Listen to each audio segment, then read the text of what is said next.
Well, and we'll hook up with Bullshit Detector and Liberty and Justice for a couple of shows. I think it's Dude, Hamburg and Dresden. So I I know was, I know they're homies, so I figured I'd. dude, like to go see all three of you guys play in one venue at one night would be so awesome because I love all three of y'all's bands so much. That's incredible, man. And I saw that when you posted that, I was like, oh, I don't get jealous a lot, but that one's that's pretty Well, and awesome.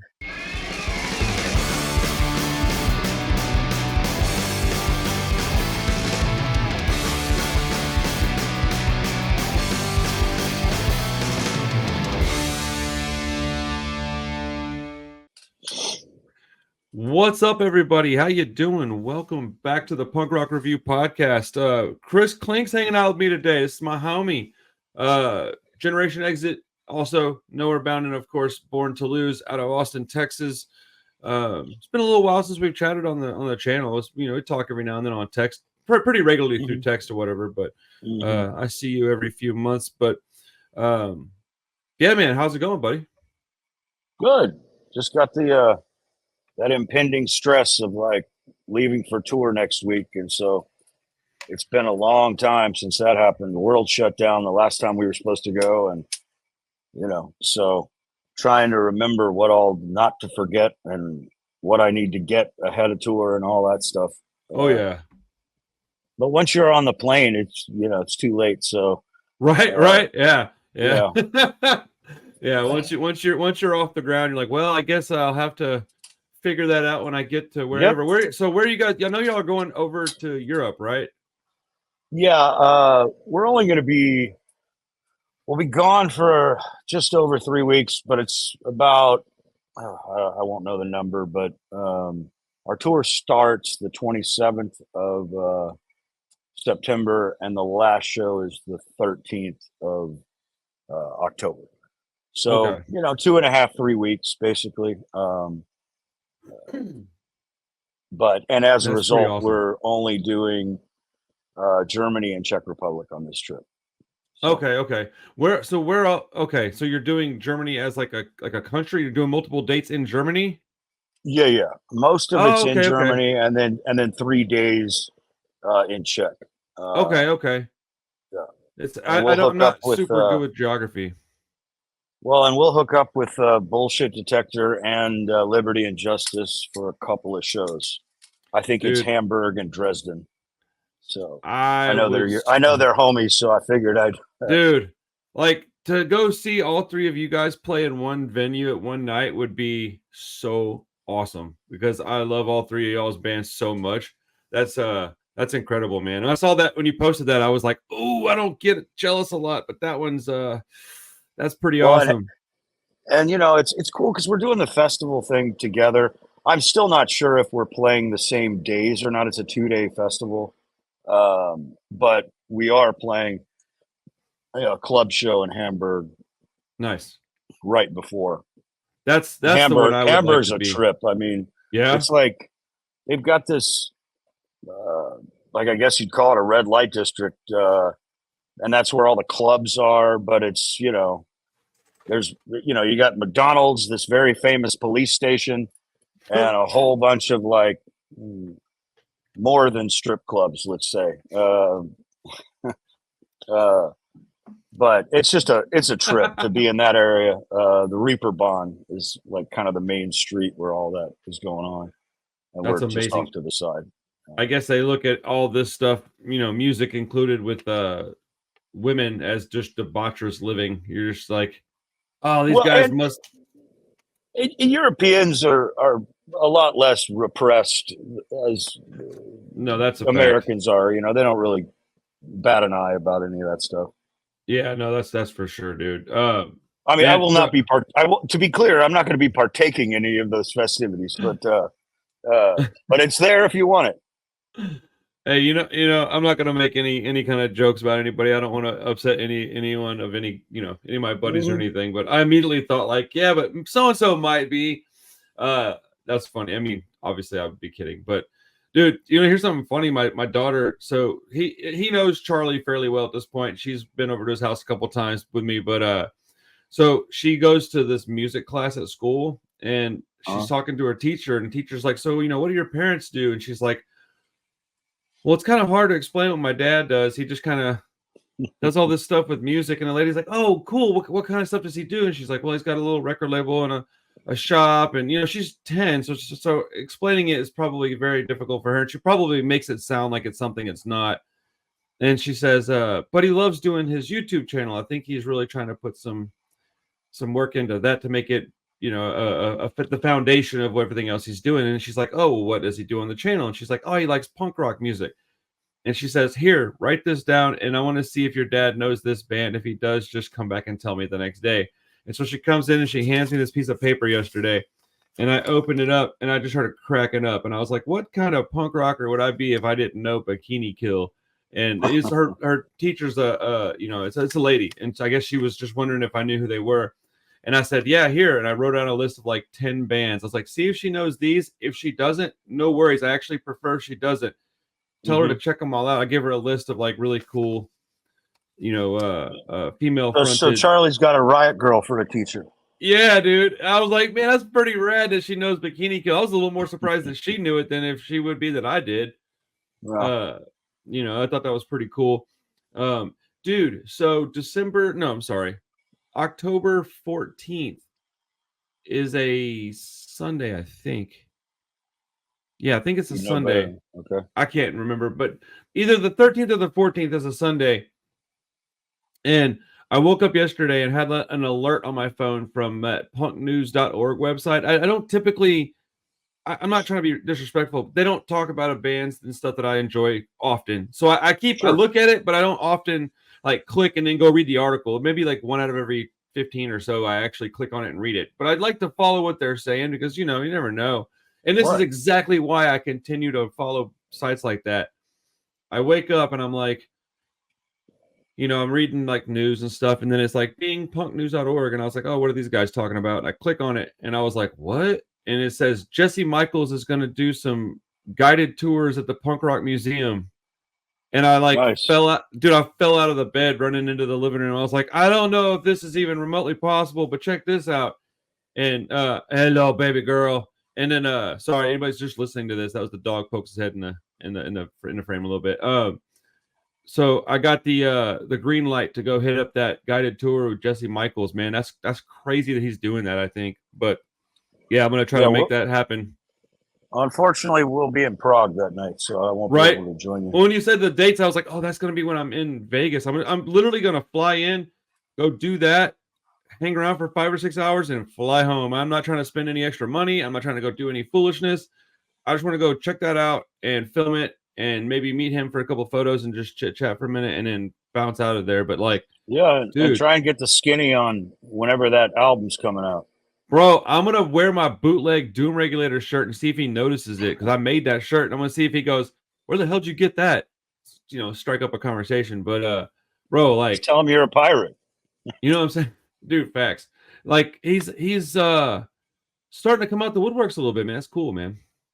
There's a lot of a very I would say not claustrophobic, but people that like their privacy and music in general, but in punk rock specifically. Yeah. So how's everything been with the full length since it's been how many months has it been out now? It's been out on vinyl for quite a while now. I think we dropped it in first week of February. I think so it's been almost like 8 months, something like that. Yeah. Well, it still pops up on my channel a lot. Like people ask about it a lot, so I was just curious what you guys is from your perspective. How's it doing? I mean, it's doing fine. I mean, I'm selling it out of my house, meaning I'm the one going to the post office when orders come in. I'm getting I've only got one shipper box left. I say that I've got some old ones in my hall closet, but I mean, it's been kind of I always wonder. Sometimes I'll get a couple of orders, and I have to check the social media to see because oftentimes it's someone else posted about it, and I'm like, oh, okay, that's why I've got a couple of orders today. Yeah. But I mean, I don't really know how to track it, meaning as far as I should know how many we've sold, but I don't. I was more or less just curious of like how the feedback people are enjoying it. I know people on my end, everybody's really liking it. So I was just curious of what you're getting told. I have had more than one person tell me that that's their favorite record that I've introduced to them on my channel, and I thought that was freaking awesome, dude. So like, uh, Glad to hear it. I I mean, know, right? what we get, or what I hear more is, and I got less of this in Nowherebound, but that this is sort of a, for lack of a better phrase, a return to form for Born to Lose, I guess. Uh, I mean, I guess I hear that a little bit, but I've always sounded like this, so anything I'm Right. singing on, people tend to lump it into the same pile. But and it probably has, of course, something to do with Ben being involved in the project as well. So there's kind of a Right. reunion of sorts there. Well, it's But like an I mean, amalgamation of all your projects, kind of, or at least the previous two, anyhow. yeah, I mean, we did, what I would categorize as just straight punk rock stuff in Nowherebound, but it was littered with acoustic tracks as well. And, there were no rules or guideposts in Nowherebound, and that was by design. So a more focused, just punk rock record seems to be landing a little better with folks, I guess. Okay. Um, but yeah, I mean, and we'll see. I mean, we did those couple of trips to Vegas and that trip to Denver, but the rest has all been local. So Local, yeah. it's kind of hard to, you know, get a Yeah, barometer reading from it within the city limits. yeah. As I was like asking that, I'm thinking like, well, I guess I should have asked that like after you go over to Germany. Well, I mean, Uh, but we'll see. well, I mean, I'm looking forward to it. it's interesting with the Nowhere Bound stuff. Like, it is a more eclectic sound, and you had Mhm. that one, at least one album that I can think of that had mostly, if not all, acoustic songs on it. The first But two. okay, well, both of them did all acoustics. And I I just mean, thought we had an acoustic songs kind of littered over throughout the the heavier discography. records too. But the Yeah. first two records were, because when the first record came out and Born to Lose still existed. It was a side project. I mean, that's Oh, I what the don't know if I name was realized about. that. Yeah, I mean, it was because like the first, some of those first early songs were uh like remnants. When I was writing for Saints Gone Wrong, the second to last Born to Lose record, I you when you're touring all the time, at least my experience and a lot of my friends who are musicians experience was that you were in and out of the pawn shop a lot, just to Huh. get the bills paid or get some money for travel or whatever. And the end result is that I didn't have a guitar at the time, but a friend of Mm. mine had lent me his acoustic. And so I was writing on the acoustic, and then we'd go into the practice room, and some of those songs didn't really transition once we put a whole band behind it. Okay. Meaning they sounded fine on an acoustic, but they just weren't, they just didn't make that transition very Dude, not well. all And so I songs need all of it. Some of them need a more stripped down sound. That's just the way music is, man. I mean, Yeah, I mean, Bob I'd be Dylan had lying a if whole I told you career. I did that on purpose. I mean, I definitely Right, wasn't right, writing it right. on purpose, but some of them I was like, well, there's something here. Maybe not for Born to Lose, but there's something here. And so some of that was the impetus for the early Nowherebound stuff. Okay. And I mean, that's why the name was what it was. I mean, I had no intention of doing anything with it. It was just, let's track some songs as a side project while Okay. I'm doing Born to Lose. And then when Born to Lose folded, uh, Natch and I just kept writing and recording, but we were both coming from. He was still currently involved with New Disaster, but we were coming from loud punk or punk adjacent bands, and it was kind of refreshing to do something different. Sometimes it kind of broached into the crossing the line into country music a little bit or folk. I like no, yeah, I both, honestly. It's like an Mhm. actual actual country music, which I would say is probably just what folk really is like actual country music that you would hear out in the country. That's about I mean, that whether kind of it's whether lifestyle. you're talking about folk or Irish folk or Americano or country, there's a lot of That's all. blurred lines there. You know, Yeah, a lot. I didn't realize that Nowherebound was a side project at first. I don't yeah. know I mean, how it technically started in '08. I mean, okay. I don't know if I should say started. I mean, but that's when I had demoed out some acoustic songs, and I had them on. Gotcha. God, man, it might have even been MySpace at the time. I don't know if I'm Interesting. messing up the dates there, but I feel like we had a MySpace page with some of those early tracks up there, and it had a makeshift cover. But it was I just miss something. MySpace. It was way better for bands. I mean, Yeah. I think the problem with MySpace is they gave us a little too much control on, Oh, for sure. like decorating our pages to where it was like you'd open up a MySpace page and you'd be waiting for like even on Wi-Fi high speed, you'd be waiting for like 2 minutes for it to populate. It's just like line after line. You could actually see lines coming. You're like, dude, this is taking I'm out of here, man. I don't it was care because about of all the metalcore that much. customization options, you know, and I hated Facebook. I was like, man, this is such a downgrade for bands because It was so I mean, bland. Facebook is fine for my personal social media stuff, but the but MySpace was so much better for bands. Like, you know, it had the player built in, and Oh, you know, that I player thing mean, was a wonderful well, part of it. and again, this was the problem, but not every page had to look identical, and you know, it was just Right.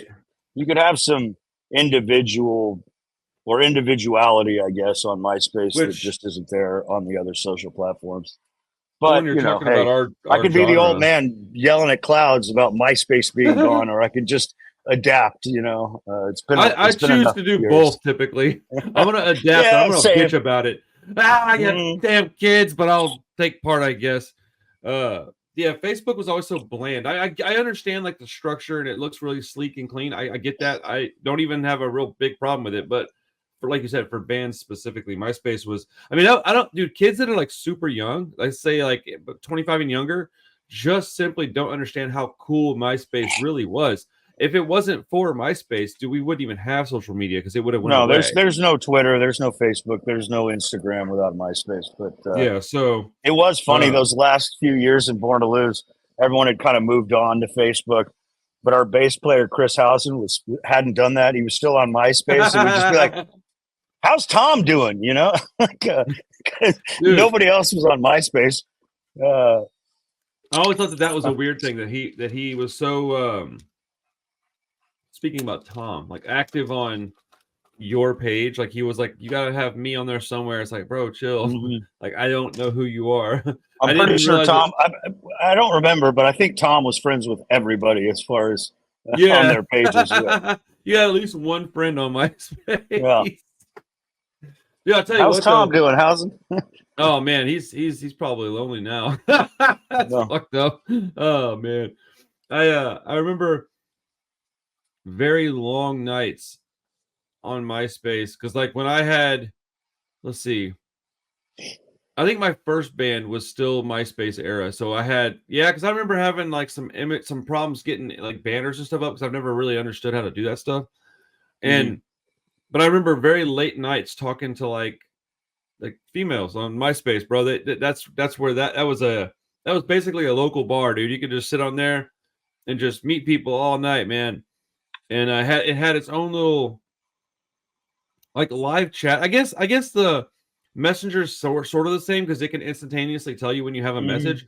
But the MySpace thing was like on your screen and you would have a conversation going. Like it was like a more like a chat room, like a Well, but message it was board. also a cool little well for discovering bands. I Oh found man, tons. Gaslight Anthem on their first album. It was their MySpace page, and I don't know what the limit, whether it was 4 songs that you could post, but I was like, these are all fantastic, and so MySpace is responsible for alerting me to the existence of Gaslight Anthem. There's a band, and I keep forgetting because I haven't thought about it in a while. They never had any vinyl, but there was a band from England called Death by Decibels, and I need to send you that stuff because I think you'd really dig it. Okay. That was another I mean, they weren't a MySpace band, but that's where I No, found them. but like, yeah. And I don't know, man. I mean, there were others, but those are the two that come to mind as far as like, oh yeah, I forgot that's how I discovered Gaslight Anthem was on MySpace. I don't think I discovered them on MySpace, but I know I followed them on MySpace. But early on, I think the reason that I knew about Gaslight was because I was in a really, really gross van, and I loved that van. Shout out to Jaron if he ever sees this, he'll know exactly what I'm talking about. He had this maroon van. It was like a Econoline, but it had like seats in the back. It was weird. It was like a traveler, basically. Some did. We had one of those cargo Econolines, but they made, I don't know if they still called them custom vans, but they made ones with seats in them. Okay. They were actually bolted into the frame, unlike ours, which we were bolting into a piece of plywood that ran the length of the van. Oh shit. We had this false illusion of safety because we had seats and they had seat belts, but they were literally bolted to plywood that was lining around the wheel wells, but the length of the van. Because we were trying to drill into the frame, but putting some of those bench seats in was going to be drilling way close to the gas tank. Right, and that's shit scary. We're not we're not car people enough to like feel good about drilling holes next to a gas tank, and but yeah, in fact, our old drummer Larry, he always drove the van like it was like his personal car, meaning a little too fast, a little whipping turns, and we were playing. It was during South by one year, and we had this interview on some rooftop downtown, and then we had to go to another venue. And Larry was driving, and Ben had put a bench seat. He built a little loft, and then he had a captain's chair that was sort of situated in front of the bench seat, but behind the driver's seat.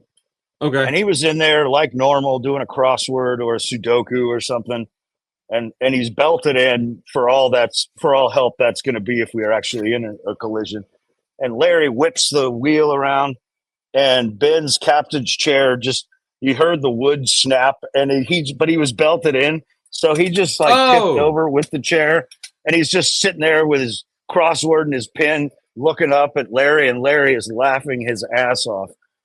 In all fairness, that would be kind of funny to watch, but yeah, super dangerous too.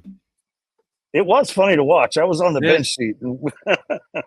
Back in those days, man, we used to do so much like when we were all just like in general when we were younger, the things that you thought were safe are so when you look back on it as like a grown up, you're like, hold on, man.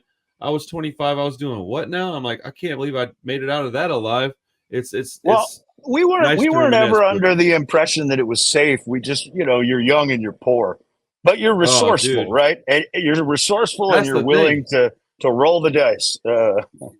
That's a very good description of it. Young, resourceful, young, poor, resourceful, and willing to roll the dice. I mean, but I also remember back when I was a kid, like cars didn't even have seat belts in the 80s. Like my dad's car didn't. I mean, they had lap belts with the optional shoulder thing that you could like snap into the lap belt. But no, I mean, the funny thing is those seats that were bolted to plywood, that was a huge step up, because previous to that, we had this, it was like a love bag seat in the back seat in the back of the van. No, we had this love seat that we wedged between the wheel wells. So it was kind of anchored in-ish. Not really. It was not nailed or screwed down. It was literally just stuck between the wheel wells. And it was just this old beat up couch. And we would sit in it, and it sucked if you had to sit there, especially if you were sitting bitch. But it didn't matter. I mean, either side. I mean, I guess you had an armrest if you were on one of the sides, but it sat so low that when you'd be on tour, all you could see was blue sky. And because it's a cargo van, there's no windows in the back, so we're just like, you can't tell where you are. You lose track of how long you've been staring at blue sky. And anyone in the front can see where you're at, but the scenery does not change.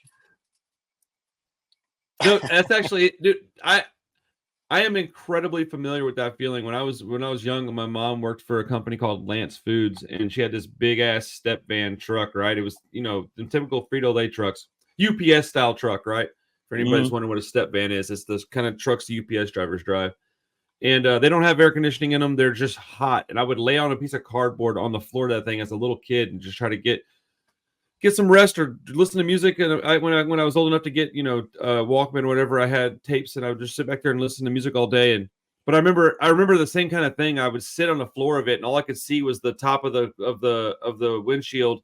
And I would occasionally I'd see like a street sign on the freeway and be like, oh, we're heading towards 59. Okay, I kind of know what direction. Oh, I can tell you what time it is based on where we're going, kind of. But I used to drive a route with my mom from age like 9 all the way up to 16, bro. Like I did that. I got offered a job with that company at 18, and I should have taken it, man. I'd probably be running that company by now. But dude, total subject shift, and I'm not really trying to drag anybody down, man, but check this out, dude. I don't have very many photos of my dad. My mom found a picture of my father the other day, man, and it's this picture of him. I mean, it's it's just my dad, but it's this picture. I remember the day that this was taken, man. It's so crazy. It's like so vivid in my memory. And somebody absolutely somebody actually happened to write down the date, November 98, when this was taken. And I remember that because this was taken like a day or two after I moved in with him. I don't remember why he was in his uniform, but it's so crazy because like I have very little to remember him by. And it's just, I don't know, man. It was insane, man. And my mom has told me, you know how when you're talking to your folks, like if you have like a disagreement on a fact of any kind, your parents will let you know how wrong you are about that. And so I told somebody around, like in the vicinity of my mom, that my dad passed away when I was 16. And she's like, no, your dad passed when you were 17. And I was like, what? It's like, I'm pretty sure I was 16 because I moved out of the house and never came home right after that. And I was not quite 17 yet. And we argued about it for literally like years, right? And then on the back of that photo, it has, for some reason, they put the day he passed away on the back of the photo. And I told my mom, I said, Mom, do that math. My mom, she's a math person. She's like, oh. And I was like, yeah, I was 16. And it was just one of those revelations yesterday where she was just like, damn, all these years you were right. And I was like, I got one. I was right about something. Anyways. Well, and to be fair, it wasn't just our parents. I mean, before the internet was around or before it was widely adopted, it was whoever could argue better and seemed the most confident about their point of view that won the argument. Because it wasn't like we were carrying around encyclopedias with us. So if somebody seemed to know more than you, you just kind of wave the white flag. Like, okay, I guess you're right. Yeah. Dude, that's why we had so many people wrong back then, because you're just like, oh shit. Yeah, you must. Well, and unfortunately, that's why we have so many people wrong today. Is the internet? You can find anybody who's going to validate a point of view. That's absolutely correct, man. I see stuff online that I'm like, and it's not even like a political thing. Just like in general, there's like, did you know that peanut butter was used as lubricant for an airplane? You're like, no, that never happened, man. What are you talking about? Oh, well, I read it on this thing. I'm like, yeah, that's a joke website, bro. Like they're just pulling your leg, man. Didn't you read the title? Like, fucking A. Like you have what are the punk rock ones? There's a couple of them. Is it the Hard Times? Hard Times, yeah. And there's another one too. No. The other one I think is like just a catch-all. It's the Onion. Yeah, the Onion. And Hard Times was like sort of like a punk rock version of the Onion. Got it. Yeah. But yeah, like a website like that, people take that shit and they don't read the fact that it's like a, what is it? What do you call that? Satire, I guess. Satire. Thank you, satire. Yeah. And you're just like, yo, dude, like that's very clearly not true. I mean, if you read these articles, they're hilarious. Nat's got me on it was a Facebook page. He and I are like kind of political junkies, and so I mean, this was years ago, but he sent me a link to, or he was sending me memes from what I believed to be a real Michelle Bachmann page, but it was actually a satire. But it was talking about how kids these days kept injecting the pots, like instead of smoking pot. And I'm like, they don't even know what they're talking about. And Nat's just rolling on the inside because he knows he's poked the bear inside me. And I'm not smart enough at the time to realize that it was a satire Facebook page.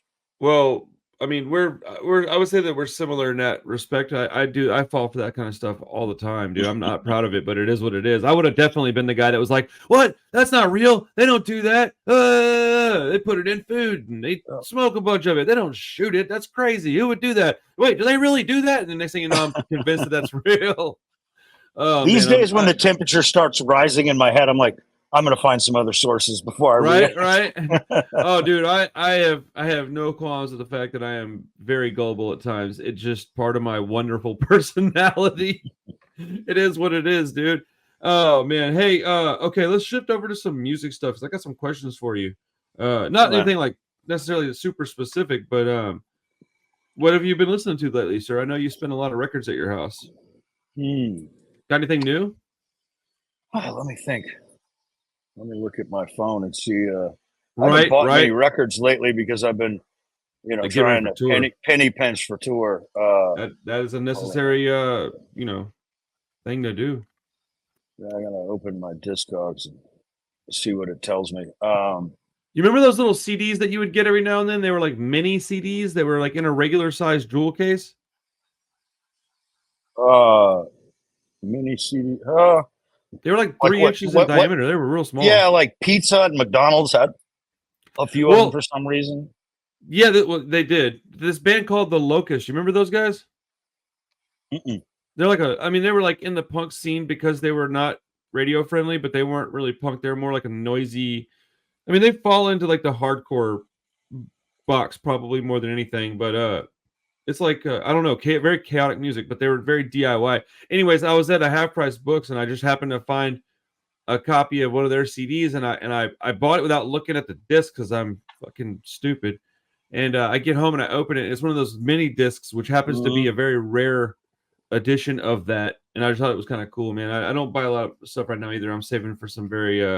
I have a bunch of records I'm fixing to put out, like a lot of stuff fixing to happen. So I'm a little nervous at the moment spending money. I shouldn't have did that thing with Jesse Michaels, but that's kind of a bucket list type of situation. Hey man, that's something you're only going to be able to do once. Right. Well, so to get back to your original question, I guess I don't have much new to report. I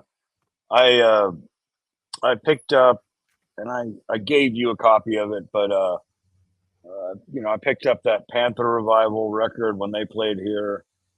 They're actually playing here on Friday. Nice.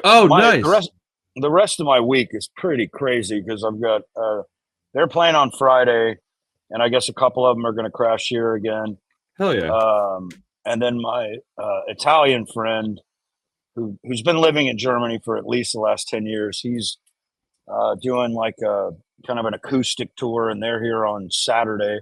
But he asked if he could stay, and he's actually staying a day longer than I'll be here at my house because, of course, I'm leaving for tour on Tuesday, and I think he's leaving town on Wednesday. Okay. So house guests, I'm dog sitting, trying to get everything checked off the to-do and to procure list for tour. But I got that, and I picked up, there was a guy doing some acoustic tunes called Danny Attack, which was pretty good. It's, I guess I'd say it's mainly Americana. There's some amplified stuff in there, but it's also some acoustic stuff. It dawned on me that I pre-ordered the new Last Gang record, which I think arrives this Friday. I think that's release date. I got the dates wrong, and I thought it was last month that it was coming out, but it's this month. So that'll arrive on Friday. I think I pre-ordered that one too. But I'm looking, for me, I'm also like trying to pinch pennies because there's a lot of great record stores over there that I want to hit up. Yeah. And especially I always misuse the word generation, but bands that are of my era, Born to Lose days, I mean, back in the dead years of vinyl in the States, like most of those records did get a release in Germany and Europe. Yeah. Yep. Like anytime, that copy of whether it's Far From Finished or the Angel City Outcast stuff or the Hudson Falcon stuff or the Rat City Riot stuff, or there's a badass band from Germany called Front Kick. They're just there very were a good. lot. There were a lot of cool bands of that era, and as far as vinyl goes, you can really only get it over there, unless somebody brought it across the pond and is selling it for way too much money. Yeah. And anytime, I doubt I will, but if I find any Born to Lose records, anytime I find them in the wild, unless they're expensive, I try to take them home, because occasionally someone says, "Hey man, do you have any old Born to Lose records?" I'm like, "Nope." Uh, so yeah, I'll do some record buying over there, and I'll have some hopefully bring some new stuff, and maybe hopefully bring some old stuff back home. Right. New old stuff. Mhm. Dude, you know what I find Oh interesting? well, sorry, a good friend of No. mine, and I was really stoked, and it came completely unsolicited. Maybe we had talked about it before. I don't know. Like, there's a Czech friend of mine uh, who he actually is. We're going to stay at his place. He's in like a vinyl group that I'm a part of, but we Nice. met Born to Lose, and then subsequently Nowherebound days in Czech. And he was like, "Hey man, do you still need this?" And I was like, "Well, I'd love to have a copy, but I haven't found one." And it's the Street Art Gallery from Bombshell Rocks, which On is vinyl? super hard to find. Yeah, yeah. So he Ooh. bought a couple. He bought a couple copies, one for him, and he's got one waiting for me when I get over there. So I'm pretty stoked about Dude. that, because only That's awesome. Bombshell stuff I have is with the Ladder Singer. I think it's All that. my Those. sorry. Go ahead. No, I'll say all my Bombshell Rock stuff is on disc. I don't have any of it on vinyl. That's I mean, awesome. I have a couple of stuff, a couple of things that they did after, and I can't remember if it's the first two records that have that original singer, or if maybe it's three. They But did change Street singers, didn't Art they? Gallery, I'm pretty sure I bought it in high school, uh, and I've been looking for it, not actively, but Right, right. every once in a while I'd look on Discogs, and it's just way overpriced. And again, most of them are selling from Europe, so often the shipping, even if it's well priced, the shipping is I more was than gonna the say album. overpriced doesn't really mean much whenever it's the same price, because you got to include $50 in shipping costs from the place where it Mm-hmm. comes from. That's just the price at this point, unless you can get it in person, which that's the one of the benefits of being able to shop over there, is that you'll be able to Mm-hmm. pay an actual fair price, no shipping, no upcharges due to Yep. shipping. Because most of the time, whenever, at least in my experiences, whenever I have to charge like $50 for a record that should be 30, it's typically something that I had to buy that was from a different country that I had. All Yep. I'm doing is incorporating the shipping costs. I'm not trying to actually make any money off of it. And a lot of folks don't even understand that. It's pointless to try to explain it to them. But Well, we were talking the last time you were in town. People don't understand the distributors are getting their nut too before you get where you may be paying 25 to 30 bucks for an album from the distributor, and then your customers are like, "Why is it 30 bucks, or why is it 35 bucks?" It's like, because I'm not even making 10 bucks on this thing. I've Um, literally explained that to probably half of my customers in the past couple of months. Dude, check this out. So those record bins, if you still have them, I'm gonna have to rent a van and come grab them if you still have them. yeah, I do. I got an opportunity, and dude, I don't know what's going on in my life right now, Chris, but everything is pointing in a very, very positive direction. I'm incredibly grateful and Good. humbled and thankful for all this. I got some record stuff that I can talk to you like privately about it. Well, two of them I can talk to you about. I'm doing some bullshit detector 7-inch records. One's with Empire Down, and then one's a solo release. Those will be out hopefully this year on vinyl.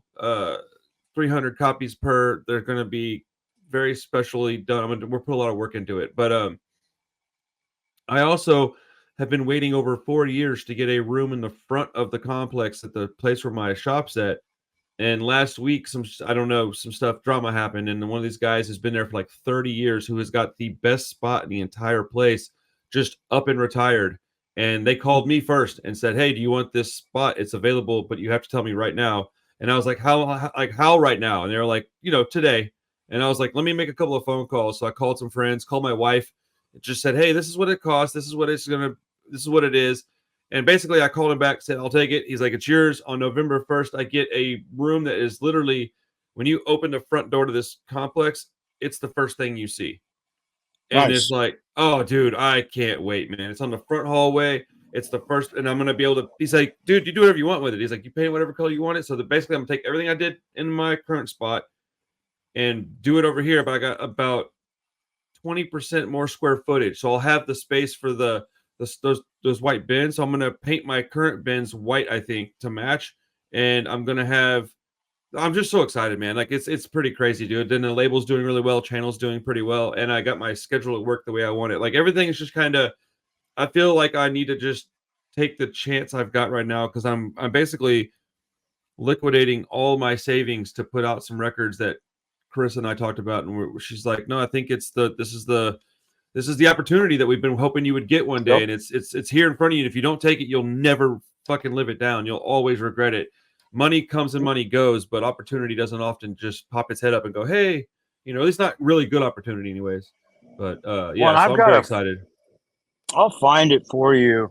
And again, as I told you, I outgrew those bins. I mean, they're just filled with, I'm terrible about folding my laundry. So my laundry just sort of goes into those bins in my room. Bro, me and you both, dude.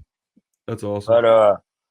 But I mean, I found it was a schematic I found online for them. Okay. And essentially those bins, all it takes to make one is one sheet of plywood. So really? Yeah, I mean, you got to be good with the cuts, but yeah. I mean, hell, even Lowe's or Home Depot often will do the simpler cuts. The only thing that you would have to contend with is the sort of angular at the front, at the top side. If you need it like pieced in big chunks, and I mean, typically cut it. And truthfully, you don't have to do the angular stuff. You just, it looks better, but you don't have to. But yeah, I mean, those are made out of one sheet of plywood. So even if you go with oak, it's what, like $30 or $40 maybe for a sheet of plywood. At least it was when I made them. And so, and I had I'd actually bought a nice one, but then when I outgrew it, I couldn't afford a second one. So I was like, I got to figure out how to solve this problem, which is how I came upon that schematic. But I'll send it to you. It's having those and then having the schematics will be a big help, because then I could maybe because they're double decker and I don't have double decks at my store currently. I have one row, and I have shit, just stuff I don't even need to have in there really underneath them. It would be really nice to be able to make some additional matching ones. And if you ever need those back for any reason, man, you just say the word, bro. They're yours. Man, I loved having front-facing record shelves, but I just can't accommodate the collection with the space I have if I use those. So I just keep going higher with the IKEA Klinck. Dude, I whenever I hang out at your house, dude, I'm always so thrilled to just kind of stand there and look at your record collection because I like the way it looks so much.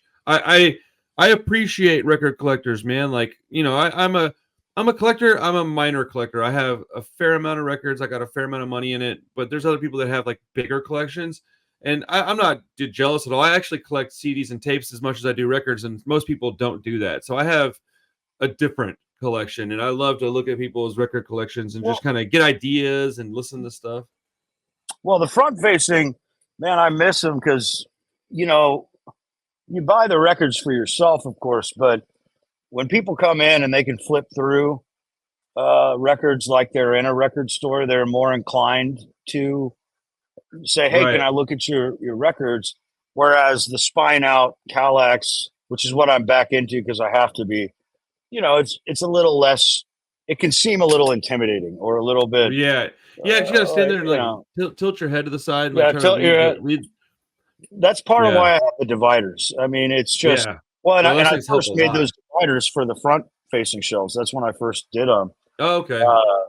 But having some signposting beyond just A, B, C, it makes people feel like, oh, okay, I can without having to do this and get 2 inches away from the shelf, I can kind of survey, browse what's here and what's not. But well, it helps if you're like, let's say you're not super into records, but you're interested, and you're over here at Chris's house and you want to look around, and it gives them a little bit of direction. They can be like, hey, I really want to hear I don't know, Bombshell Rocks. Where's it at? It's right there because it's very clearly labeled. And it's nice. And then you also know where your stuff's at. Probably keeps it from walking out your door ever, which is an unfortunate reality of having tons and tons of people hanging out and having lots of friends. You never know. Something, it could even be an accident, man. I'm sure people have walked out. I thought a record had sort of left without permission once, but the truth is that Dylan just put it in the wrong damn place. And Let's go, Dylan. when the collection's of a certain size, it's just lost until you start. 6 months later, I found the record, and I knew when I found it and where I found it that it was Dylan, because Dylan often would spit, and he'd be like, "Hey man, can I play some interrupters?" Be like, "Yeah, sure, dude." And I like the interrupters, but I hadn't I don't play it all the time. Right. And one day, I think somebody was like, "Hey man, you got any interrupters?" I was like, "Yeah." And I went to the interrupters and found the record that I was like, "It's not here." And I had gone through my whole collection, or so I thought. But even when I went through it, I was like, I probably missed it. And there's no way I'm going through the whole. Usually, if a record's not in the right place, it's plus or minus 2, either behind or in front of where it should be. Right. And so that was my first look, and then it wasn't there. Then I did the whole cube; it wasn't there, and I was like, "Oh hell!" And I went through my whole collection, but again, when you're doing this, it's just easy to miss. Your brain just sort of goes on. The hamster wheel takes smoke breaks or something, and everything just looks like the same thing eventually. Like, record collecting is a tedious hobby, and if you're not, it's really a personal hobby.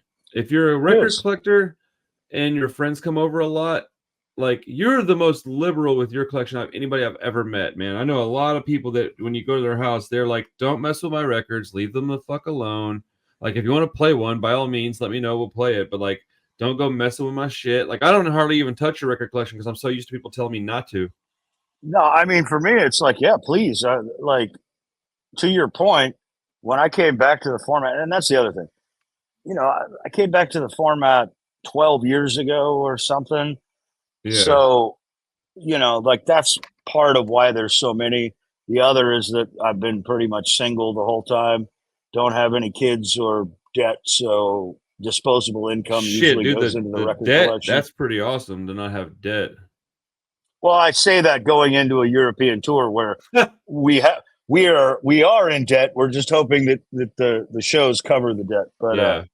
But like, I love that. I mean, when I got back into it, it's because I just wanted to sit at home and spend time. It was a buddy of mine who got me back into it, and I had forgotten how much I enjoyed just listening to a full album. It's not about the format, but records sort of force you into listening to the whole record. It's not worth all the time and effort to play fickle DJ. You got to sit down with an album. And I kind of reveled in that.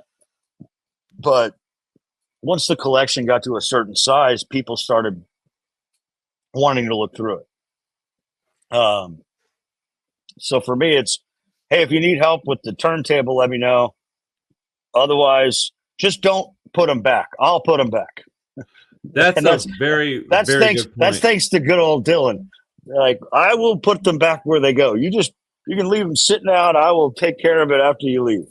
Dude, I do that at my shop when people have stuff and they're if they have like a stack of, let's say, 5 or 6, they're only going to grab 2 or 3, and I'm like, hey, whatever you don't want, no problem. It's just business, nothing personal, so I'm not going to get all upset about it. But I would really appreciate it if you just leave them on the counter or hand them to me directly. I say, I'll put them back because you're not doing me a favor by putting it back in the wrong place. Yeah, and I don't even have mine like super alphabetized, but they are specifically done by letter at minimum. And then I try to keep each letter, like every weekend, I'll go do a little chunk of the letters and make sure those are all taken care of. But like, it really drives me nuts when somebody takes a stack of records that are definitely a multitude of different alphabet, and stick them all up in C. I'm like, why C? You don't even have any bands. It ain't like you got the Clash. You picked up a bunch of fucking death metal shit, and what are you doing? Like, but a lot of times it's just young people. They're not even thinking about it. But I'm like, man, no wonder they have people that work at retail stores that their entire job is to walk around and like fix things, and they call it merchandising. They go fix shelves, they fix clothing, because I mean, you go to a clothing rack and it's like it isn't small, medium, large, extra large, double XL. It's like it's just all it's like a fucking it's a No, I mess. mean, I never worked at a record store, but I worked at Half Price for a few years, and so I mean, maybe not half of your day, but a good portion of your day was you were tasked with going through your section and putting them back in alphabetical order, putting them back where they Yep. belong. Because Yep. the irony is, people think they're doing you a favor, or maybe they're just trying not to look like a dick by not making you put them back. But I would much rather put them back where they go than have to deal or contend with the mess that you've left for me. That's the thing. It's like if you keep up, it's just like cleaning up your house. If you keep your house relatively clean, then whenever you do your like quarterly deep clean, it doesn't take you but a few hours. But if you never ever clean your house, when you get around to doing it once a year, where do I start? Yeah, you start in one corner. 4 hours later, you're still in that corner, and you're like, "What the hell?" Well, you've seen my front room. Like my front room hasn't been touched. It's just that's become this like weird. If I don't know where it goes, I'm just going to put it in this front side room and got a couple. I don't even think that room's that messy though. Retired turntables, books, printers, just all this weird stuff that I'm not throwing away, but I don't haven't figured out a place for. That's the thing, is that throwing away stuff, if you see any kind of value in it or potential use in the future, it's like, man, I can't throw it away. I have other friends that are on the opposite of that. They'll throw away shit that I'm like, you're going to buy that again in 6 months. Just put it in a box and put it in your closet. I did more of that. Well, I did more of that when I was renting. Because you might have some space at this spot, but then you move to the next spot and it's like you have half the space. And so if I didn't know what to do with something, I would give it away or throw it away. And these days I'm like, well, I don't have to move. So it's not garbage. I'm like, and I have the space. I just got to take the time to figure out where to put it. Yeah. Being young, it's not even being young. Like, okay, so I was walking with my kiddo the other night, and me and my oldest, we take walks almost every day. Anytime that I'm home before he goes to bed, if I'm not working, we take a walk. It's like a 1 mile walk. We got it figured out to where it's exactly about a mile. And it's just nice to get a little bit of, mild exercise and some time in without distractions, no electronics, no phone. We just walk and we talk. It's a 20-minute walk. It's not a big deal, but it is a big deal, And once a month out in our neighborhood, they have big trash day. And it amazes me the shit people will throw away. Like, because like I live in a decent neighborhood. I wouldn't call it a super nice neighborhood, but it's middle class neighborhood, just not crackheads running around. And I literally was talking to Chris about, man, I wish we hadn't left that stroller behind. Parker's not like tiny, but he's not too big for a stroller either. And when we go walking, he gets tired real easy, and he's only, turning 4 years old. And I turned the corner on this street the other night with Bricken, and there's literally a brand new stroller and a brand new little thing that he could sit on and like push himself. And I like looked around and I was like, why is this out here? And I looked over in the house. I think somebody was moving or something. I don't think anybody actually lived there, but I was flabbergasted that this stuff was just sitting outside, like not even in the grass. It was like on a driveway. Like it was just next to the trash. It was getting thrown out. And I said, man, I think I might take that. And we did our little loop and came back around. And I said, shit, I can't. That's just a waste, man. It'll end up in a landfill. It's crazy. You can give it to somebody. Somebody will use it. So you've met Klinck, our bass player and former Nowherebound bass player, Ridley Kids guy. So Dustin and I lived together in the mid to late 90s. And Klinck, whenever it was either Big Trash Day or like the end of like a school semester, he would drive around west, like campus area. People were throwing away computers. Yep. Like I guess it doesn't matter if it's not your money, but he would come home with some legit scores. But what drove me nuts is he would also come home with tires. I'm like, why?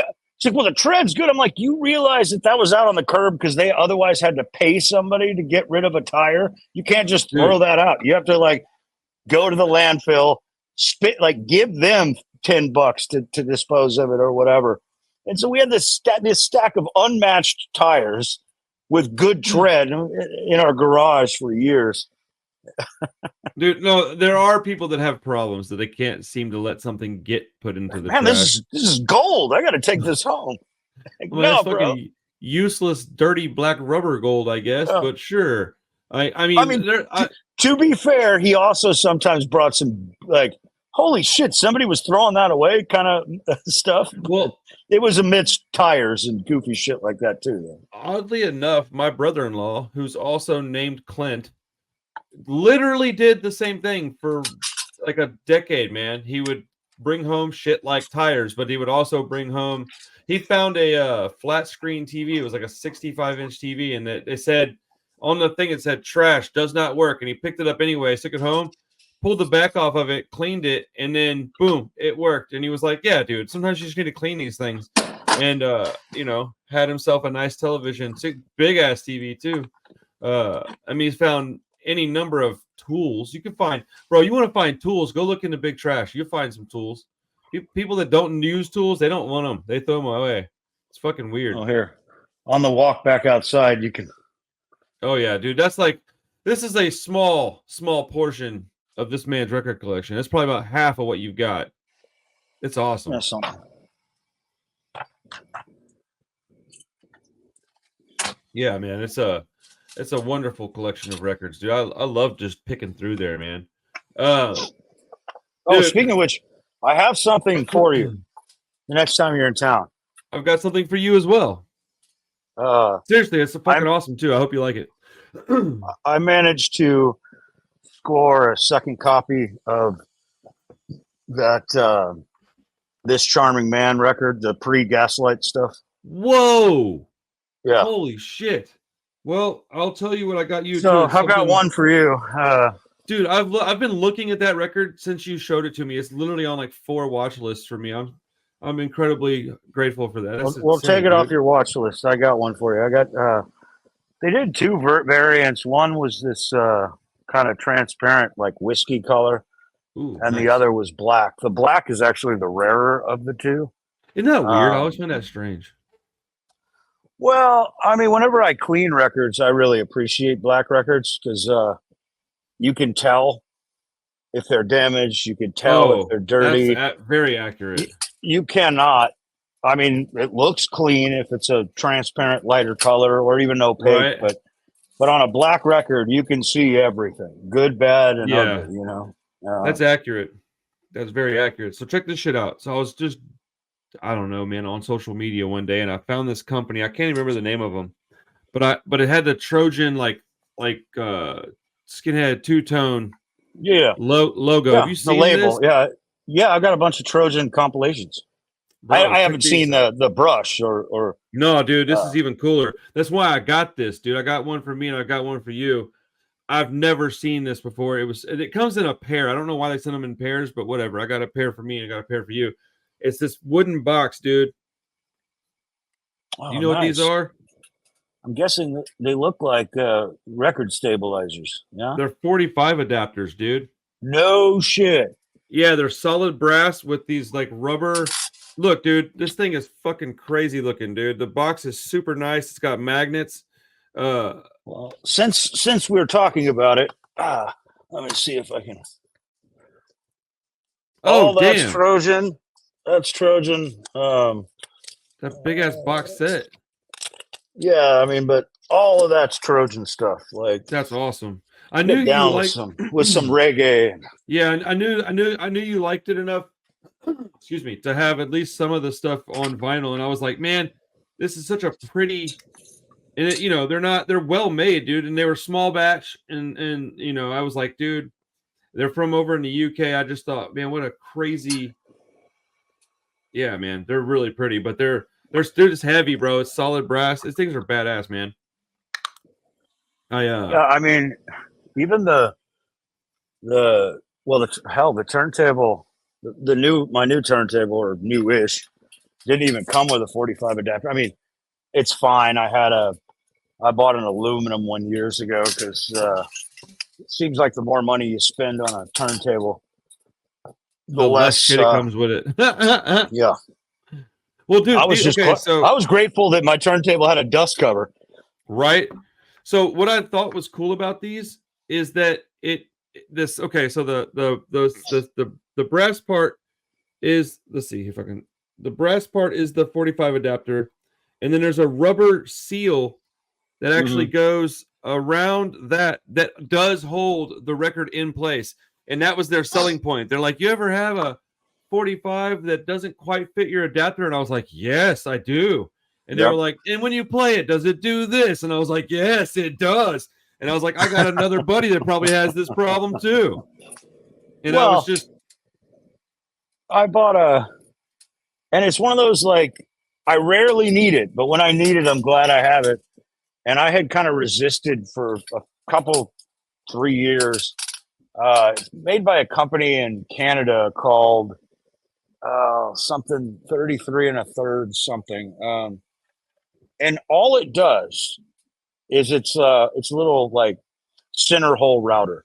So when you get, a record where you put it on the turntable and you've got to kind of push the center label down to get it flat, which is not a big deal, but it's what always worries me is when I'm removing it and you're doing that weird shimmy, like, come on, don't so snap it or cleans anything. up the hole. It's literally it opens up. It's got like what looks like a drill bit without a sharp edge. Okay. And you just turn it until it goes through the hole, then do the other side, and then it's perfect. Okay, my two questions. One is, could you send me a link to that if you think about it, or send me like a picture of it or something? I can. Give me a second. It's right here. I'll show you what it looks like. Yeah, please.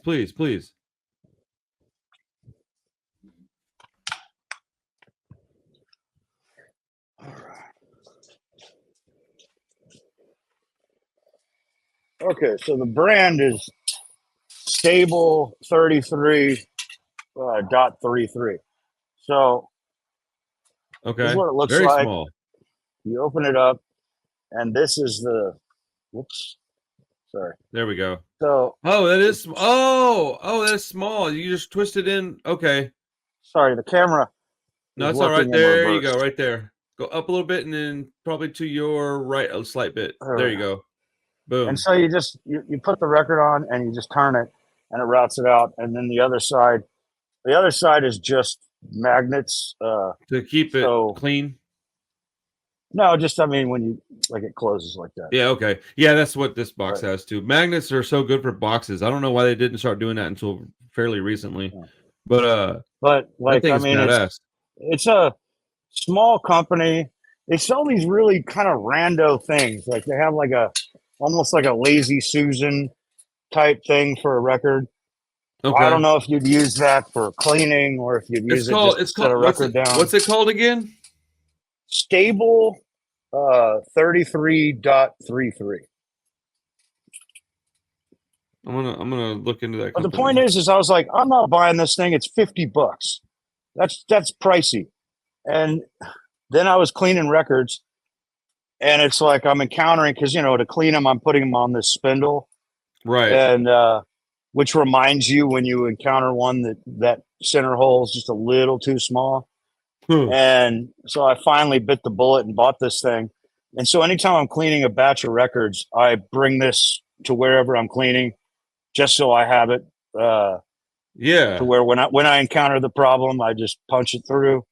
And you could do this or accomplish the same thing with a pencil, maybe, or a real drill bit, but this sort of takes the DIY effort away and gives you a little bit a more reliable, like you're not going to fuck it up kind of. Well, it'll give you a little cleaner.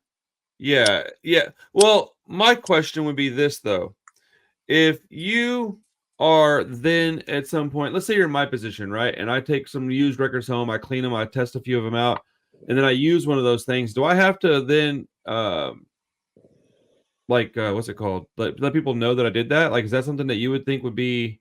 No, because it's, again, with this, you don't run the risk of making that hole too big. That's true. I mean, you're basically bringing it up to the code standard that you hoped you would receive the record in. Okay.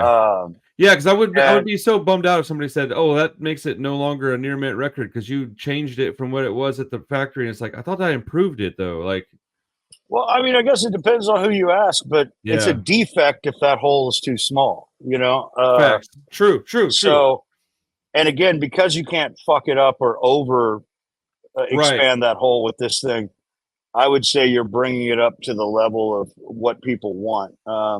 And again, it's not the putting it on the table that worries me ever. It's the removing it where you're doing it by the edges and you're doing that shimmy, and the album is sort of bowing upwards as you're gently Yes. Well, trying it to also shimmy it does off it. the It also spindle. does it if you have to press it down and you don't have the fucking common sense to press it from the center. You can. Right. I've watched people damage their records doing that. Not a lot, maybe once or twice, but I have seen it, and I have also had that fear in my heart where I was like putting it down. I wasn't paying much attention, and then I initially pressed from the outside. I was like, "What am I doing, bro?" And I go down. I mean, you could easily damage a record if you're not being real Oh, careful. And like, even though that you could damage just a standard record, that's still like $30, man. Like, who wants to throw that in the trash? Like, not me. Like, I'd rather yeah, have one of these. and hopefully it's a record you can replace with some measure Right, of ease. Because if it's something rare, yikes. dude.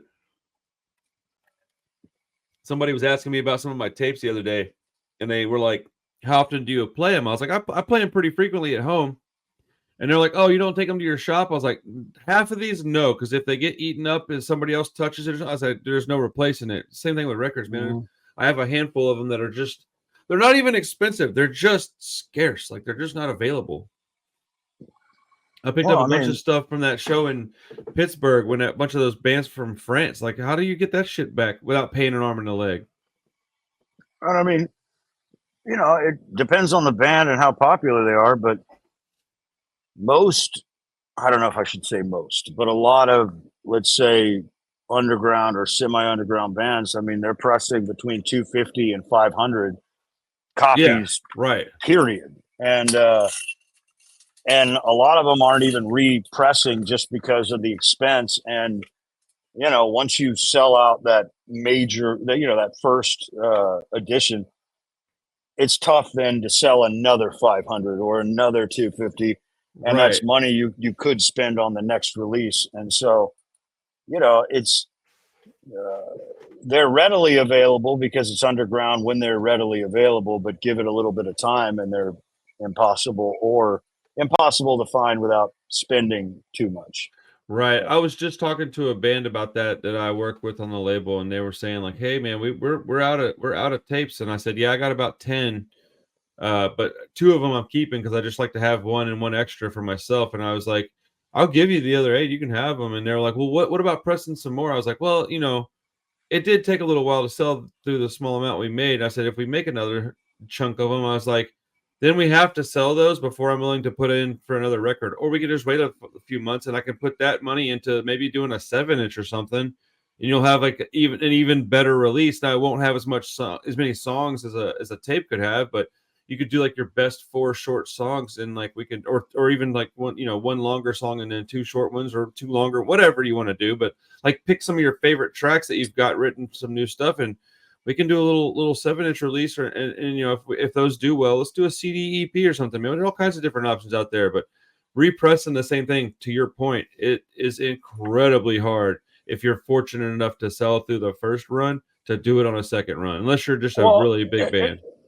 exactly. I mean, if you're a big band, forget everything I'm saying. Yeah, I mean yes, But that's it's just, I think people in their mind, they're like, well, let's even say 250. That's not a lot of records. And it's like, well, shit. it is when you're talking about a format that, look, it seems popular to those of us who collect, but it's not.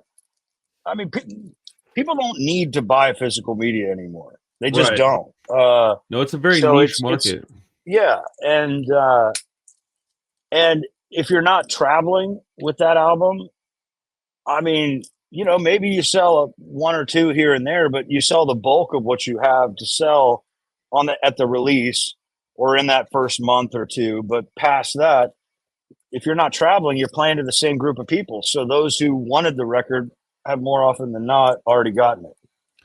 That's actually So something that I had to learn, like while making decisions with 31 records. Like I really did make a couple of bad decisions early on.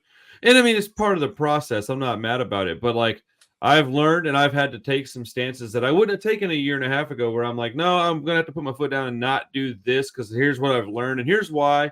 But I have no issue to explaining my decision making to people because it typically gets a, oh shit, that's a good point response from people. So it's almost never, turns into like an argument of any kind, but And if you're a DIY band or on a small indie, I mean, to me, the money's better spent on what's coming next rather than what's already come. Unless you have like that one thing, like there's always circumstances where it's like this is the exception, not the rule. Like if you happen to have like one song that you're really, really known for, and you have the ability to maybe do like a 7-inch with a new recording of that song, and then also a new song, and you're fixing to go on tour. Okay, it's a special thing for that tour. You make 250 of them, and you number all of them. Okay, but that's an expensive. Like, fingers crossed, this does move. It typically is like exactly what you're saying, man. Go on to the next thing, make the next thing big and beautiful, and make it sell out too. And then after that, go on to the next thing after that too. Like, don't look at tomorrow, not yesterday. And like, I mean, we haven't made any decisions yet, but like, and usually I'm not a huge fan of doing EPs. I think EPs make perfect sense when you're a new band, so you get something out for people to check out.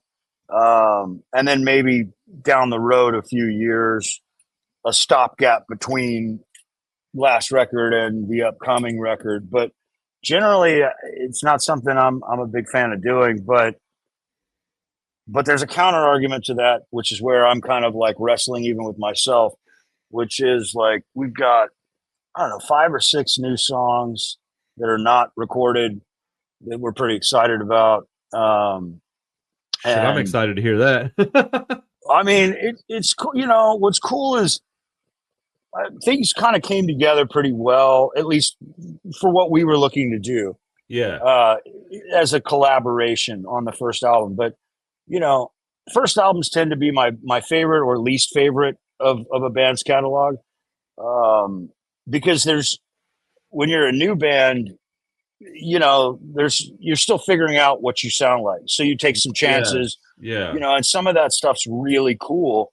But sometimes it can just be very like misaligned or whatever. Well, sometimes you go, oops, learn my lesson. Right. Yeah. I mean, but like, you know, what we're dealing with right now is like, I'm a fan of this new material, and you know how I love 10-inch records. So I'm kind of backburnering the idea of after tour, you know, tracking these 5 or 6 songs, putting them on a 10, because we are, regardless of resume or pedigree, we're a new band. And so putting out new content to hopefully hold some interest with folks is sort of like the goal. And so a shorter EP type release might be, well, it's definitely something I'm considering, but I still got to sell that idea to everybody in the band, and we'll see how that goes. Because I can respect the counter argument to it as well, because I've made it plenty of times. Well, I mean, shit, dude. I know a guy who has a label that's a pretty big fan of your fucking music. So anyway, I can help you. Let me know, man. I just want to hear it. Honestly, I don't give a shit about nothing else. I have, man. In the next, like, I don't know, 6 months, I hope I have. This is if everything goes according to plan. 2 7-inches, 2 12-inches that I'm co-releasing. I'm not going to do the whole thing on. Co-releasing two LPs. And then 1, possibly 2 more tapes. So I got like just like smorgasbord of stuff happening that's like all over the map for people as far as like price range and what I'm doing and what I got to spend. And I'm also coming to, I don't know why I said coming. It's in Houston, but it's a long way. It's like South Houston. I got to drive out next week, and I'm buying a substantial record collection. It's like, well, music collection. It's like 85 or 90 records. It's over 100 7-inches. There's probably about, I don't know, dude, 20 10-inch records. I was going to let you take a look at those. Like 70 Appreciate you, man. Oh, for sure, dude. Like that's the first thing I thought was like, oh shit, I need to show this to Chris. Everybody who knows me well is like, man, I don't know why he likes 10-inch records that much, but he sure does. Yeah, well, I mean, I have my things too, though, so I can't say I understand that why you like it. I just don't have the same collecting. I like Terrifier merch. That's what I like to find, you know. But there's also like 70 shirts and like a gang of old punk mags, and it's all punk music, and 1,000 CDs. So it's like this gargantuan collection, and it is not cheap. So the record store, the label, it's all starting to like really just come to its own, like the lifespan of all this stuff I've tried to work on is like finally starting to go, oh, it's producing some results. Here we go. It's fucking weird, man. Well, and I mean, I've heard a couple of folks online talking about how, you know, it's funny, like 2020 happened, pandemic, and so you saw this huge influx of new record collectors. Oh yeah. And I'm grateful because that's, I believe, what motivated a lot of bands and or labels to do reissues of stuff that just has been out of print forever. Right. But a lot of them have gone back to their normal life. You know, they're taking vacations, they're going to shows, they're doing what they did before we were all locked in our houses. And so, and a lot of them are starting to consider and put their collections up for sale, like what they've accrued in the last 4 years. Yeah. And you know, moving on to whatever the next thing is. And so, and it's funny because during this past 4 years, where it used to be that you could find people who were unloading a whole collection for relatively cheap, and then that became impossible because that is absolutely, you know, people go to Goodwill and buy garbage along with maybe some quality titles, but they were just, you know, no one was leaving anything behind if it was cheap. Right. And now a lot of those same people are now selling their collections or large portions of them. Well, they're like, I got a Beatles record, and I'm like, yeah, so does everybody else on the planet. Beatles stuff's not worth shit.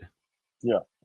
I mean, and the stuff that is, chances are slim to none that you have any of that, you know. Correct. Like whenever people come in the shop and they're like, "Do you buy collections?" I'm like, "Yes," but real quick before you buy it, bring any of it in, I will buy it, but I don't pay much for Elvis. I don't pay much for the Beatles. I was like Rolling Stones, maybe a couple things. Pink Floyd, maybe a couple things. I was like Zeppelin. I said, it's not like I'm paying $1, but I pay according to what it's worth, and it's not worth a lot. And they're like, oh, well, I have some really old Elvis records. And I'm like, what about first press Elvis records? They're like, well, what's the difference? I'm like, well, it was the first one off the press. Like you have the very first time it was released. Oh, I don't know. I think I got this in like, 85. I'm like, well, I'm certain that's not what that is then. So you want to bring it in, I'll price it. And I'm very transparent. Here's what it's valued at. Here's what I can pay for it. Here's what I'm going to sell it at. Yes or no? It's nothing personal, but yeah, the COVID. Well, and people make the mistake.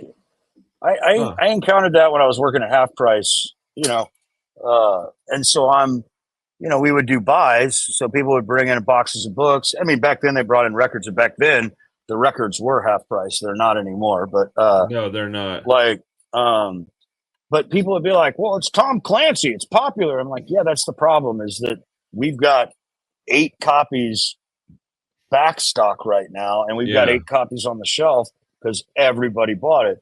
So yes, you're right, it's a popular author or book, but as a result everybody bought it, and so now everyone's selling it back to us. And people just don't often make that distinction with books, records, whatever. They're like, oh, well, this is popular, and I hear records are making a comeback, so this Elvis record's got to be worth hundreds of dollars. You're like, no, man, it's worth less than a $20, what it was, a $20 price punk rock record. I mean, you're talking about, that's the stuff that used to be in the dollar bin when there was still a dollar bin, Well, I tell people often, I said, look, one of the reasons why I do almost exclusively punk in my shop, not quite, but it's like 80+% punk and punk adjacent. I was like, because I know what my customers are going to be looking for when they get here now. So when you figure out what my store does and you come in and I see you more than once, I know that you know what you're looking for, and like it's already, we have an understanding. Punk records are a little more hard to find, so I have a niche audience, but I got a niche product too. So like, but they're a reliable niche, right? Like that's sort of the distinction. Yeah, well, I do have to have CDs and tapes as well. I couldn't just do vinyl. It wouldn't work. No. I just mean that like punk is somewhat unique in that regard because True. Yeah. pop music, what was big 5 years ago is passe now or whatever. But punk collectors, I mean, Oh yeah. the genre sustains, it's self-sustaining. It doesn't disappear. I would venture to say this like wine, dude. It really is. That's a very common thing that people say. It ages like fine wine. Well, punk records typically do, man. Like if you got a really rare record from an actual really good band, just hold on to it. It's not going to depreciate very much. It'll likely go up in value. So like now it may not be tenfold, but a record that you paid $25 for, you may be able to get $20 out of me for it in the next couple of years because I may have to sell it for 35. So like I'm still looking for the one Lucero release I don't have, which is a 4-song EP, bro. but I refuse to pay $300 for a 4-song EP. But that's what it's been priced at for the last like 4 years now. When I was in Pittsburgh, I went to 2 record stores. I looked at both of them for that just in case it was there. I was like, man, if I could find that and bring that home, you would probably faint. Like it's the last grail on my list. I mean, I do want to get a copy of that old Brain Failure record. It was a band good, bro. Yeah, dude, those guys and live, my God, I don't know if I've ever seen a better live punk band in my life. And that's awesome. They were so inspired by Rancid, 100%. They are doing spinning around. It's this, Chinese band that was tight as fuck. I don't think they're around anymore. Maybe they are. I don't know. I haven't heard anything in years, but I have like a split they did with Big D and the Kids Table, I think. Oh yeah, yeah. And but Dickie Barrett does a song with Brain Failure on that thing. But when we played with them, it was on the American Dreamer record. So I am looking for that album. I was looking for that Bombshell Rock Street Art Gallery, but that's so cool that you're picking that up from your buddy, man. That's badass, dude. Question here's a good question for you. This is a really good way to maybe like cap off this conversation. When you travel and you're going to purchase vinyl, what is your personal preferred way to get that stuff home? Well, I don't, I haven't had a vacation. I don't think unless it was a family trip where they were like, you have to be here. So someone in the family is going to buy you a ticket. I don't think I've taken a vacation. I've gone on tours.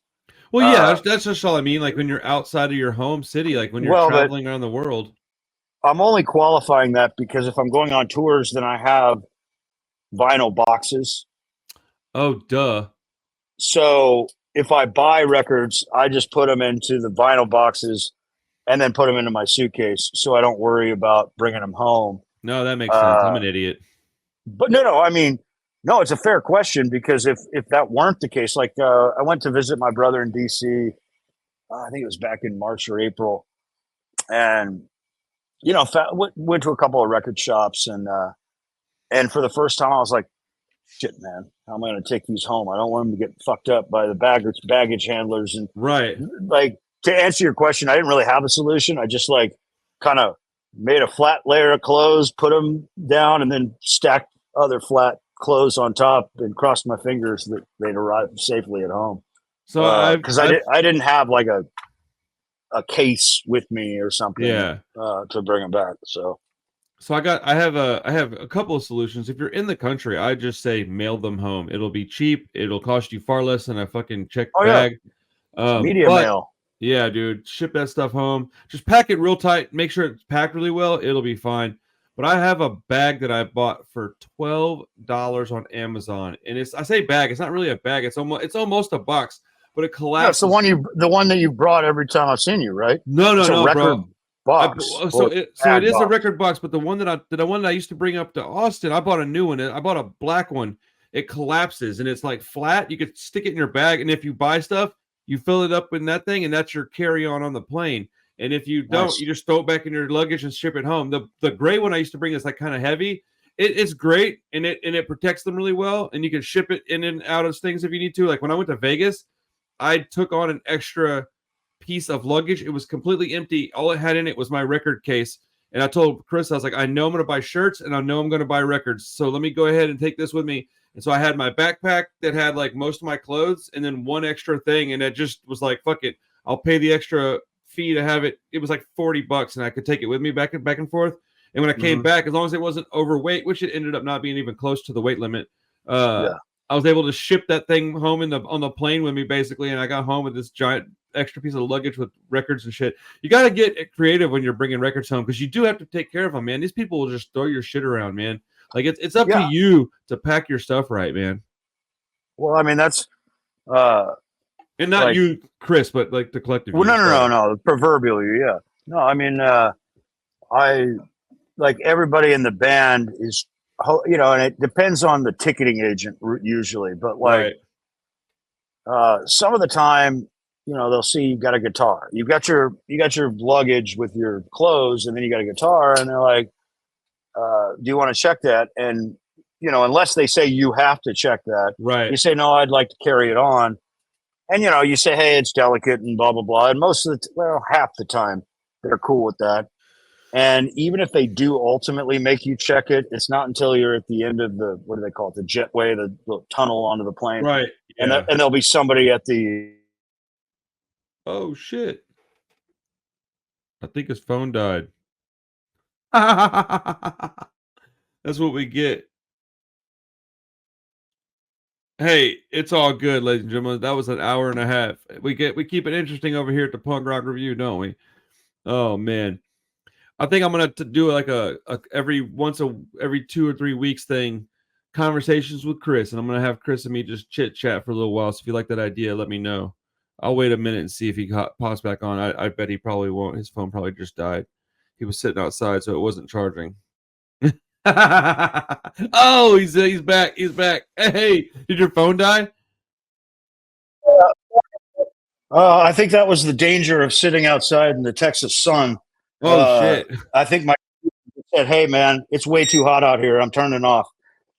Give me a second, bro." No, you're good, man. What I left outside. That's funny, dude. Yeah, I'm relatively certain that I was just testing the boundaries of the heat. No, that's probably the universe telling us to quit rambling on about records and shipping them across the country. But yeah, man, I think that record collecting, like as a hobby, is at an all-time high. I would think, outside of maybe like the 70s, 60s, and 70s when it was like the only way you could. Yeah. But like as far as that, and if you're smart. If you're a record collector and you're buying like normie stuff, first off, you're probably not watching this video, so it doesn't really matter. But if you're smart, man, stick to buying stuff that's a little more personal, because you don't want to have a bunch of shit you don't really care about. You'll end up not needing it. You'll end up not wanting it. And then you're not gonna be able to get what you paid for it out of it. And you're gonna be all jaded about it. It's just like comic books. If you're not buying them to read them, then don't buy them. If you're buying them strictly for an investment, you're gonna lose money. That's the same thing with hey puppy dog. Yeah, well, and same thing with records, man. And to your point about normies, those records are expensive. You know, again, a rare punk record's expensive, but right. You know, if you like, we've talked about this before when we've gone record shopping, but like, you know, most of the punk stuff is still between 15, 25. And and at some point I was like, well, I'm going to pick up some of those more popular titles that have been sort of like low on the list, but still on the list. Right. And I went to End of an Ear and I found this cool X-Ray Specs record. And then I was like, you know, I'm going to finally pick up Super Unknown by Soundgarden. And it was like $40 for that record. And meanwhile, X-Ray Specs was $17.99. You know, so it's like, if you're collecting the normie music, chances are good. Like I hadn't really felt the burden of the price increases the way other people had, because I was buying punk stuff. And I own a shop. Well, but yeah, because you got to deal with distributors. Woo.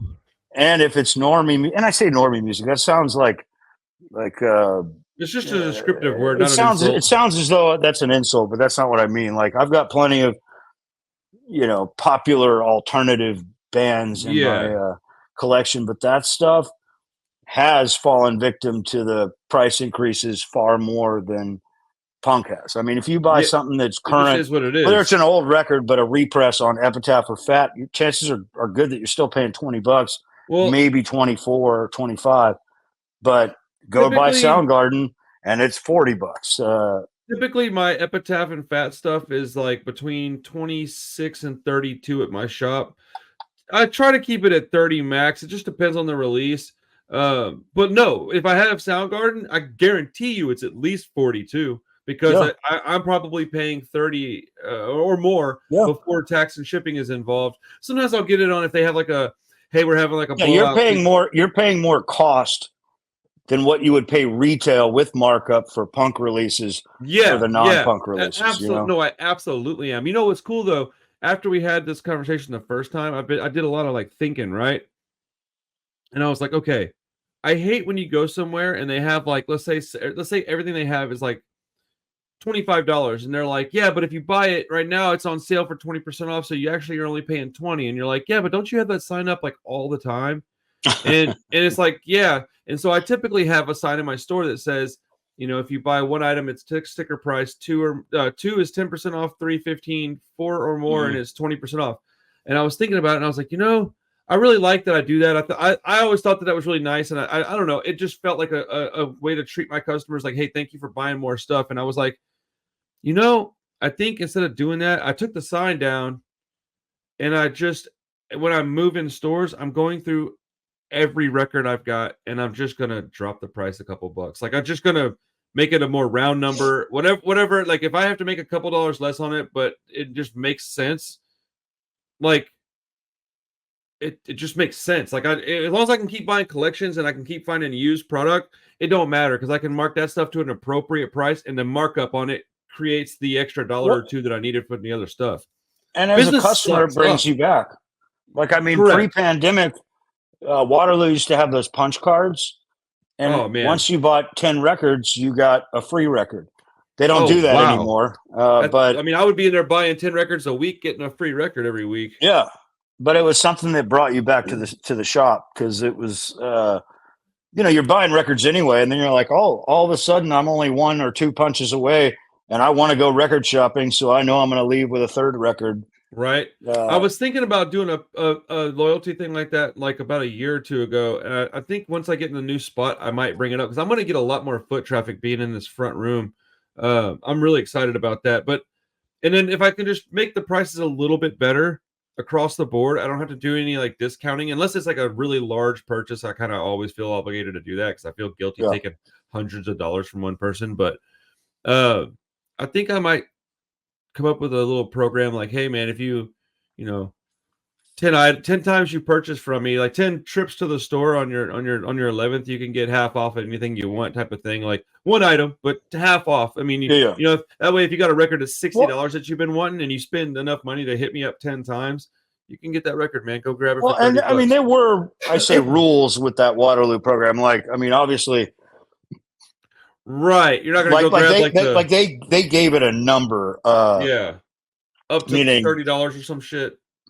I think it was probably 20 or 25 at the time, but that was pre-pandemic where records were much cheaper. Just 20, 25. Dude, what the fuck is and they didn't include like the record to get a punch. It had to be a $20 plus record. Like if you found a $13 record, they weren't going to punch your card for that. But that makes sense. You don't want to just get some kid in there buying $5 CDs every week and then come in and be like, boom, I've been here 10 times. Let me get that free fucking rarities album. That would be the way I would have operated as a kid. Well, yeah, I mean, same. We all had Columbia House memberships that we didn't place a second order with. Oh, bro, I had a number of those. Just the first 5 for a penny or whatever it was. I remember my mom one time. She was very upset because I got like 3 boxes in 1 week, and one was like RCA, one was Columbia, and then one was whatever the other one was. And it was all kinds of just like whatever the most punk and metal stuff I could find in those catalogs were. And she's like, where are you paying for all this stuff? And I'm like, no, it's just like, they said if I paid for the one that I got all the other ones for this much. And she's like, yeah, but how much was the one? I'm like, well, it's $15, but I got all of the other ones for a penny a piece. So it's like $16 plus shipping. It was like $25. Now back then $25 was still quite a bit more than it is now. Yeah. But she's like, yeah, but what did you have to do to get that for $25? And I'm like, oh, I just had to sign this piece of paper saying I'd buy 10 more. But the good news for parents was they were like, you cannot enforce a contract for my 12-year-old kid. Like they're not. So.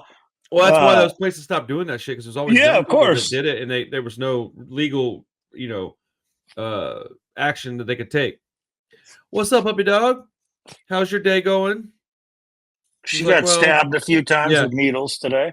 I was having an all right morning, and then Dickface here took me to the doctor. Yeah. I don't like that building. I thought we were just going for a car ride, and instead they gave me a bunch of shots. Damn, Sasha, you got burned on that deal. Yep. You're welcome. Chris, man, I love our conversations, man. I say we do it more often if you have the time. Yeah, man. I guess it'll probably be after we get home. I'm definitely going to have you on to talk to her whenever you get back. Yeah, because we, most times these days there's Wi-Fi, but there were a lot of years where even us douchebags back home who were poor as hell had Wi-Fi, but they would have like a cable that I've never seen like Ethernet cables this long in my life, but they would run it from one bedroom like out into the living room, but you all had to take turns plugging it into your computer. I remember that. I remember that very vividly. Yeah, and but these days most places have got Wi-Fi, but the point is I'd be like, man, it'd be fun for us to talk while we're on the road, but you'd have to basically be on call because I can't confirm or deny when we're going to have reliable Wi-Fi. If you get some time on a Monday, Tuesday, or Wednesday, chances are I can oblige. So just shoot me a text or an email or something, or an email or Instagram or whatever is easy on you. And if you want to, if not, we'll definitely talk when you get home. I'm excited to hear from you. I'm really stoked that you get to play with Bullshit Detector and Liberty and Justice. That's all family to me. So it's really cool to see that stuff happening. And I saw the flyer and I got very excited. And I saw Richard was commented like, hey, we'll see you over there. I'm like, dude, that's so fucking cool, man. Like, it's cool to see. Sometimes you're far away from home and reminded just how small the world is, which is always a great time, Well, I'm starting to travel a little bit finally. And in the last 12 months, I will have left the state of Texas 3 times and flown 3 times. And if you'd have told me that 5 years ago, I would have laughed in your face because I 5 years ago, you hadn't left Texas, if I remember right? Well, last October, that was first trip you made to Vegas was the first time out of town, right? Yeah. So since then, I did the Vegas thing. I went to Pittsburgh. Now I'm going back to Vegas. Now I'm trying to take my wife to California for a couple of days next summer, or not next summer, maybe springtime. Fly out there and see a show and spend a day or two in somewhere in California. I got friends over in California now, so I'm sure I can make a house call for a night. Just, hey, can I crash on the couch for the evening? And make it where we can afford to do more shit instead of spending all the money on a hotel. But we're finding out that makes a big difference. It really does. Well, we're figuring out that if you just plan it right, for the pair of us, dude, $600-700, we can take a pretty good trip out of the state. For the family, it gets a little pricier, but if we want to do a weekend, we can make it affordable. It takes me 2 months to save up that money, and then unless I'm not blowing money on dumb shit and I'm not going and overspending on records, then I can save up the money pretty quick. I work hard, so it typically makes its way into my checking account at some point. So we got 2 real jobs and then this as well. So you're a pretty busy guy. Yeah, I mean, between the forgetting the fact that you have kids and everything else, Dude, I tried to explain to somebody the other day. They were like, well, what do you do? I was like, I don't do a lot of resting. And they're like, what do you mean? I said, well, I got a record label, a record shop, a full-time YouTube channel, a part-time job. I got 3 kids and I'm married. And I was like, and I also like to do shit still. I like to collect records. You didn't even mention the shop though. Yeah, but record shop, like I got so much shit that I do, and I've got my schedule pretty nailed down now, but it doesn't leave much like free time. Like it's my week is pretty much how my week is, but I'm so grateful, man. I mean, I spent so many years not even having direction. I was just kind of like fucking off, hoping I can make it to the next day, and I'm just so glad I've met people like you, met my wife, and it's same. My life is so different than it was 10-12 years ago, and it's pretty incredible, man. Speaking of which, I can't remember whose was yesterday and whose is tomorrow, but birthday's gone well this week with your girls? Yes, dude. Yeah. Chris's was yesterday, and then Charlie's is tomorrow. Yesterday, I took Mama we went and got lunch because it was just her, I, and the little guy. And then at night, I made homemade burgers for everybody, and we had some ice cream, which I don't typically eat right now. So we had ice cream, burgers, and watched a movie, and it was awesome. It was a day where we had zero grumpy, zero bickering, no nothing. It was I was dead set on making her day nice.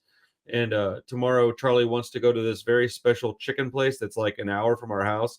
So I was like, "We'll go to Bonchon if you want." She's like, "Are you serious?" I was like, "If that's what you want, that's where we're going." And she's like, "Yeah." And I have a feeling that she's kind of doing that for her big brother because that's his favorite place. And I think she's like, "I want to go to make him happy on my birthday," because that's kind of how she behaves. So, but yeah, it's been awesome, man. It's been awesome. Well, you got to send him my love. Is sort of the point. Absolutely, no, for sure. And we went and we saw Rancid and Green Day in Austin, but we were there for only a few hours. I was trying to make it to where I could stop by and say hi, but we literally it was like a 1 day thing. It was a lot. I don't even know what the hell I was up to that day. Like I lost so much like track of time as far as like, I knew you were coming for that. I didn't even remember what day it was. And then I saw the video came up a couple of days ago. I was like, well, I guess it already happened. Dude, it was crazy. That's how I've been how out of touch I've been with everything else. The only thing that made that day difficult was that we had to have Parker with us. So there was no way to have him anywhere else. So like everybody else was chilling. Everybody else was no problem walking. But having a 3-year-old is like, dude, he's pretty well behaved, but he's also 3. So he got exhausted, dude. I was carrying that fool on my shoulders, which was making me exhausted. I'm like, oh my God, you're a big giant kid. But dude, it was a blast, man. We had fun in and out of Austin. I'm gonna probably come up to Austin when you get home from tour and spend an afternoon, maybe kicking it and listening to some records. And I'll maybe hit up a couple places myself or whatever. Man, I'll make you some alcohol-free tiki drinks when you get here. Super down. I'm super down. And if I'm going to be there, like if I'm going to stay the night, I can have a drink. I don't not drink because it's something I'm not straight edge. I just don't. I know that was never your problem, but but I know plenty of people who have been in your shoes who are like, yeah, I don't fuck with it because it maybe makes me want to fuck with other shit. Yeah, I think at this point in my life, I'm a little bit over that. But yeah, there was a point where I couldn't even have like a margarita. I'd be wanting to go do stupid shit. But like, I think at middle 40s, I'm kind of like, yeah, man, I'm an adult. I should be able to behave like one. As long as I got somewhere. My only thing is that I refuse to have even a single drink and then drive. Like I just don't do that. And so like, if I'm spending the night, cool. If not, then I'm doing some alcohol-free stuff. But it's all good, man. We'll hang out and listen to some records. Yeah, dude. Well, shit, man. Enjoy your tour, dude. I'm so happy for you. I know you're excited to go. This has got to be a pretty big deal. It's your first one with this band, so I'm fucking like excited I said. for you. Next Tuesday, once I'm on the plane, all the stress has got to be gone because there's nothing else. I can't fix anything after that. So, dude, at that point, literally it's just along for the ride. Yep, have some fun. Be as safe as you can be while having that fun, but make some memories and play some music. Dustin's straight edge, so he's going to handle a lot of the tour managing. Let's go. And there's a driver there who can actually read the signs. So that's awesome. As long as we don't get lost, we're good. For real. Last thing before you go, I saw one of those. I've been on this French punk kick for like about 6 months. There's a band called Rixe, R-I-X-E. They played with Liberty and Justice on Monday night, and I got to go see them. They're out of France too. If you get a chance, dude, it's like a 25-minute set. Watch a little chunk of it. I think you might dig it. Plus, they're just fun dudes, and we showed up and showed out for that band, and I was really proud of Houston for that because they were not like a super big band. So it was really cool that the kids came out, and there was a lot of heart, not like windmills and shit, but a lot of circle pits, a lot of like just pogo in, a lot of skinheads dancing around. It was awesome, dude. It was a good time, man. So nice. If you get a chance, that'll be up in the next day or so. But otherwise, dude, safe travels, man. I can't wait to see you when you get home, and have a great time. If you need me for anything at all, Sasha, that includes you, sweetheart. You let me know. I got you, brother. Thanks, Chris. Love you, man. Take good care. You too, brother. Take it easy, man. Talk to you soon.